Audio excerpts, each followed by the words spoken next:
My name's Juliana, and where do I begin?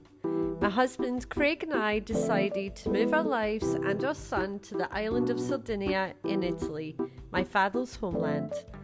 Join us on our new journey as I share my culture, heritage, and passion for all things Simply Sardinian.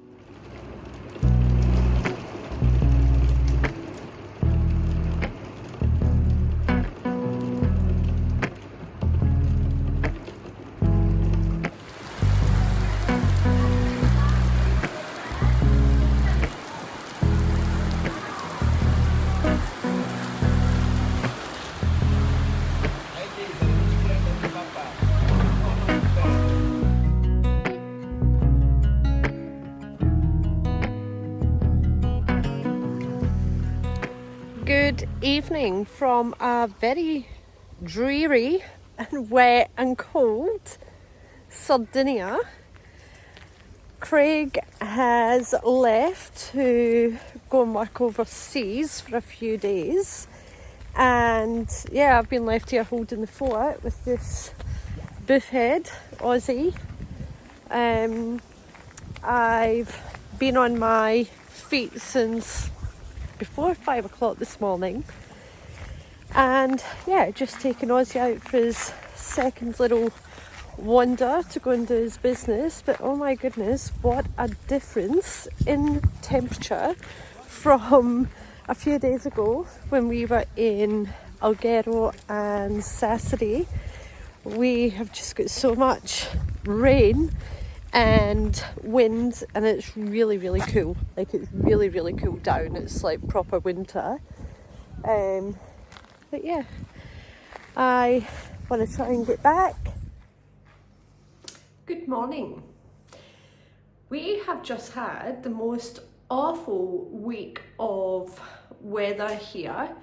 We have had a cyclone in Sardinia, Cyclone Harry or Henry, I think it was named. Thankfully it didn't hit our side of the island. We're on the west coast.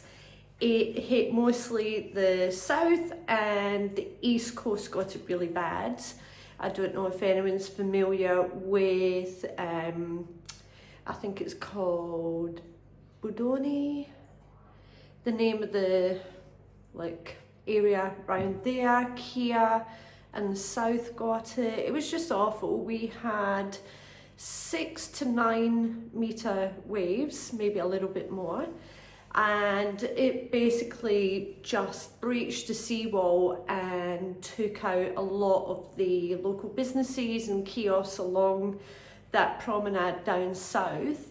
And then just watching on the news and social media and things, it's washed away or eroded a lot of the calas, Cala Golorizza, and all the little calas, all the little inlets that, you know, quite famous for here. And they're beautiful, absolutely gorgeous. So that was really sad to see that.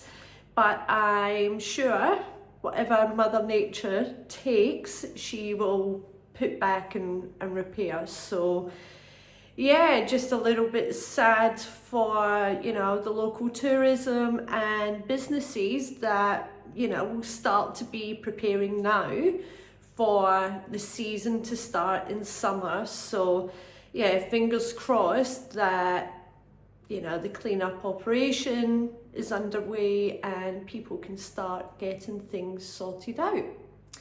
So yeah, how did it really affect us here on the west coast? We had lots of wind, lots of rain, and it was odd. I took Aussie to Torregrande a few days ago. I could see that the weather forecast was pretty bad for the next few days, so I thought I'd take him out, get him his walk while it was dry, and yeah, just go and have a look at the beach. And it was so flat. It was just really flat. There wasn't really any waves. So yeah, I think we got off very lightly. But I found like the whole process just really bizarre We have lived in southeast Queensland for, you know, nearly 24, 25 years, 26 actually this year. And so we are very, very prepped and used to having cyclones every year, like almost every year. And the cyclone preparation that goes into, you know, your everyday life, as soon as you hear a cyclone and, you know, you get all those updates, it's on the news, it's on the radio, you know, everyone's prepped and everyone's sort of got a loose plan. The first thing to go is toilet paper. For some reason, toilet paper goes, frozen food, fresh produce, it's just like mass panic buying. And so when I heard that we were having a cyclone here, you know, we all sort of jumped into action. Right, we need to go shopping, we need to get this done. But yeah, nothing at all like that here. It's all very casual and treated like a bad storm. So yeah, that was an experience. So given the bad weather and just not being able to go out, yesterday was like 4 seasons in one day. It seriously felt like Melbourne weather. Sunny, blue skies 1 minute and then hailstorms the next. It was just crazy. So this week we have just got on with some inside jobs. One of them was to actually paint this house, which we started and then had to finish halfway through. The problem with this house is the ceilings are so high, so they're almost 4 meters high, these ceilings, and really you can only go up so far with a ladder and do like the cutting in and the ceilings. So me, managed to get up as far as I could, and then Craig said, no, we need to get some like scaffolding or something in here that we can actually get up and do it. So we've done some painting. We have also had all the furniture from IKEA for the beds and everything for the other house turn up. So yeah, we have just been really busy doing lots of house jobs this week because we couldn't really get outside and do anything else. Mondays in our town, the butcher's is shut, they close on a Monday. So Monday for us is normally like a meat-free kind of day. I could go to one of the big supermarkets and buy some, you know, meat, which is fine, like I do that sometimes, but I do prefer to go to the local butcher, and yeah, it's just fresher and it's just nicer and supporting local businesses. So Monday is like a meat-free sort of day for us. So I've got lots of eggs. So for lunch today, because we've got quite a bit to do, we're just going to have a really quick lunch. So I'm thinking I might even make maybe a frittata. I've got some veg that I need to use up, so I can chuck that in. Or I might even do like eggs in purgatory, the way that my Nonna used to make it. I've got some tomato sauce, pasta sauce that I made yesterday. It's just really simple. It's just with the tomatoes, basil and garlic. So I might just have pasta and yeah, just an egg dish today. So I'm going to do that later. But first I am going to go next door. Craig was really late coming through last night. He was just building everything up. So I haven't actually been next door to see what he's done. So I'm going to go and have a sneaky peek next door. So I'm pleasantly surprised. Craig has done lots of work. We've actually got the bedrooms. Oh my God, can you hear that? Mm-hmm. We have got the biggest storm hitting, like there's thunder and lightning outside, and the wind is so bad. I think because this house is still empty, like it's just echoey in here. So yeah, he's been really busy, and yeah, we've got a bedroom more or less built up. I am a little unsure about these bedside cabinets, so any feedback that you can give me would be much appreciated, because I'm very much undecided. I've seen these, and the colour scheme that I've got in mind for here is obviously the greens and some really soft like terracottas and things. So when I seen those, I thought, well, that might be nice for a pop of colour.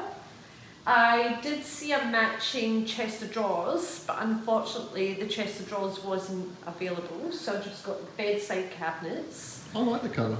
Yeah, it's very Sardinian, too, but I don't know if it's a bit too mismatched. Those cushions, I don't know why you popped those cushions on there. They've got nothing to do with anything.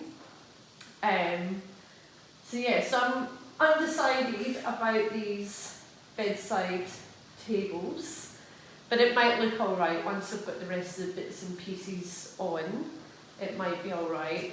The other sort of boo-boo that I made was the mirror. I think the mirror is just a little bit too big. I think I should have got the smaller one. I think that'll fit right there. I think that we've got another mirror the same for the other room is too big. It might be alright in this room because it's quite a large bedroom, so it might be okay in here. But yeah, I think in the other bedroom it might be a little bit too big. I don't know, but let's go see what you've done in the other bedroom, because I haven't seen it yet. Got another bedroom done. You've done well, Craig. Yeah, just the wardrobe to go up. Yeah, and that's so it. just the wardrobe, which I think will go here. And then it will be a case of dressing the rooms, and yeah, we're pretty much done, aren't we? Just odd bits and pieces. Yeah. Toilet roll holders to go on the wall, towel rails, TVs, just that sort of thing.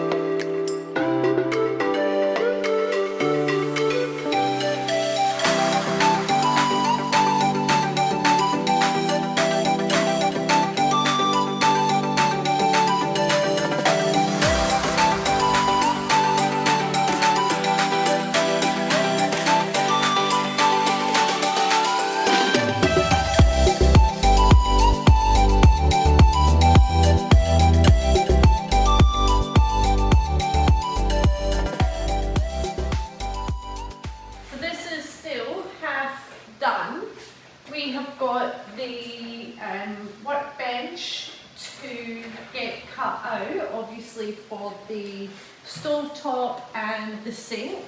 So we need to get that measured up and cut out, and then that can be popped on.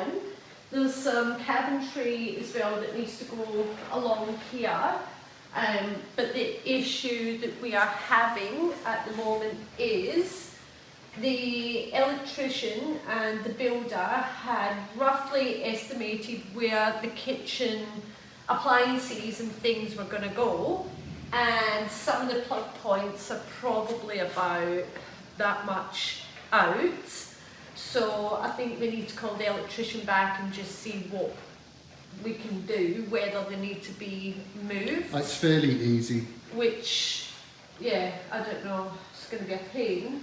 Or maybe we could just run a longer lead, I don't know. And because this is gyprock as well, we have to actually find the studs before we can hang anything on there. You need a stud finder. Stud finder, I find the studs. So yeah, so we're very, very nearly finished. So that's another big job that's nearly done. And yeah, we'll be back to cleaning down again and getting all the other little bits of furniture that we need. And yeah, we're nearly there. It's lunchtime now, so I am gonna crack on and feed the troops. I just wanted to say that I have had quite a number of messages and comments come through. They come through on YouTube and I just find it a little bit tricky to answer them, only because some of them are like quite, involved questions. So I've created an email address just for the channel. So it is simplysardinian@gmail.com. So if you've left a message or a comment or you've asked me something and I haven't got back to you, just flick it over to the email and I will do my best to get back to you. I love all the messages, I love all the feedback and the comments. Please do keep them coming.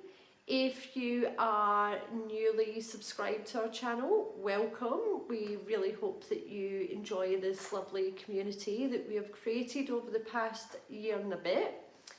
And yeah, we will all see you again next week. Have a good week.